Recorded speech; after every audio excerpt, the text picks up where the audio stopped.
नमस्कार मंडळी, आज मी डब्यासाठी बनवणार आहे बीनची सुकी भाजी। चला तर पाहू। त्यासाठी मी कढईमध्ये तेल गरम करायला ठेवले। तेल गरम झाले की त्यामध्ये मोहरी, जिरे, कढीपत्ता आणि आलं लसूण पेस्ट टाकून परतून घेतली। मसाल्यांमध्ये हळद, मिरची पावडर, कांदा मसाला आणि किचन किंग मसाला टाकून चांगला परतला।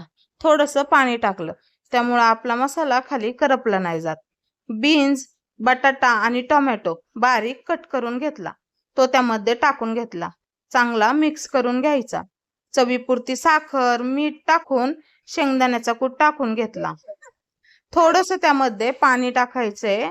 भाजी चांगली आपल्याला एखादा मिनिटभर परतून घ्यायची।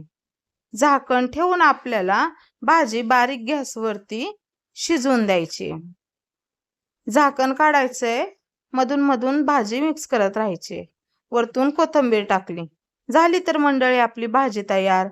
चला तर आता एकीकडे गरमागरम चपात्या पण बनवल्या, ते पटकन डबा भरून घेते। भेटूयात पुन्हा, तोपर्यंत धन्यवाद।